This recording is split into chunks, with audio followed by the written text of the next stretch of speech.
ലൂണയെ ഇന്നലെ കളിപ്പിക്കുമെന്ന് ഇവാൻ മുക്കമനോവിച്ച് വെളിപ്പെടുത്തിയിട്ടുണ്ടായിരുന്നു. എന്നാൽ ലൂണ എന്തുകൊണ്ടാണ് കളിക്കാത്തതെന്നാണ് ബ്ലാസ്റ്റേഴ്സ് ആരാധകർ ഇപ്പോൾ ആകാംക്ഷയോടെ കാത്തിരിക്കുന്നത്. എന്നാൽ ലൂണ ഇനി പ്ലേ ഓഫ് മത്സരങ്ങൾ കളിക്കില്ല എന്നൊക്കെ ബ്ലാസ്റ്റേഴ്സ് ആരാധകർ ചോദ്യങ്ങൾ ഉന്നയിക്കുന്നുണ്ട്. എന്നാൽ ഇവാൻ മുക്കമനോവിച്ച് അതിന് വ്യക്തമായ മറുപടി തന്നെയാണ് ഇപ്പോൾ നൽകിയിരിക്കുന്നത്. വീഡിയോയിലേക്ക് കടക്കും മുമ്പ് നമ്മുടെ ചാനൽ കണ്ടുപോകുന്ന ഏകദേശം 95% പേരും ചാനൽ ഇതുവരെ സബ്സ്ക്രൈബ് ചെയ്തില്ല. അതുകൊണ്ട് തന്നെ എല്ലാവരും വന്ന് നമ്മുടെ ചാനൽ പരമാവധി ഒന്ന് സബ്സ്ക്രൈബ് ചെയ്ത് സപ്പോർട്ട് ചെയ്യാൻ ശ്രമിക്കാം. അപ്പോൾ നമുക്ക് നേരെ വീഡിയോയിലൂടെ തന്നെ കിടക്കാം. കേരള ബ്ലാസ്റ്റേഴ്സ് ഇന്നലെ ഹൈദരാബാദ് FC-ക്കെതിരെ കളിച്ചപ്പോൾ മത്സരത്തിന് തൊട്ട് മുമ്പ് നടന്ന പ്രീ മാച്ച് കോൺഫറൻസിൽ ഇവാൻ മുക്കമനോവിച്ച് പറഞ്ഞിട്ടുണ്ടായിരുന്നു ലൂണയെ ഈ മത്സരത്തിൽ കളിപ്പിക്കാൻ സാധ്യതയുണ്ടെന്ന്. എന്നാൽ ലൂണയെ ഈ മത്സരത്തിൽ ഇറക്കിയിട്ടുണ്ടായിരുന്നില്ല കേരള ബ്ലാസ്റ്റേഴ്സ്.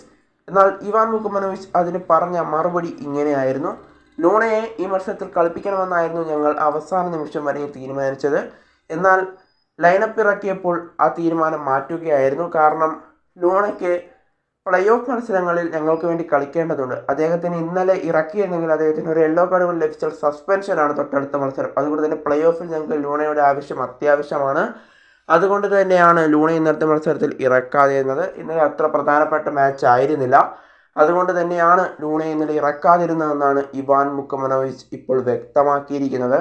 എന്തുതന്നെയായാലും ലൂണ പ്ലേ ഓഫിൽ കളിക്കുമെന്നുള്ളത് ഇവാൻ മുക്കമനോവിച്ച് പറഞ്ഞിരിക്കുകയാണ്. എന്തുതന്നെയായാലും ഇവാൻ മുക്കമനോവിച്ച് വേറൊരു കാര്യം കൂടെ പറഞ്ഞിട്ടുണ്ടായിരുന്നു. ദിമിയും ലൂണയും 100% പ്ലേ ഓഫിൽ ഇറങ്ങാൻ സാധ്യത ഇല്ലെന്നാണ് അദ്ദേഹം വ്യക്തമാക്കിയത്. എന്നാൽ അദ്ദേഹം എടുത്തു പറഞ്ഞത് ദിമിയുടെ കാര്യമാണ്, ലൂണയുടെ കാര്യമല്ല. ലൂണ കളിക്കാൻ തന്നെയാണ് സാധ്യത. എന്തുതന്നെയായാലും ലൂണ പ്ലേ ഓഫിൽ കളിക്കുമ്പോൾ അത് ബ്ലാസ്റ്റേഴ്സിന് ഗുണം ചെയ്യുന്നൊരു കാര്യം കൂടിയാണ്.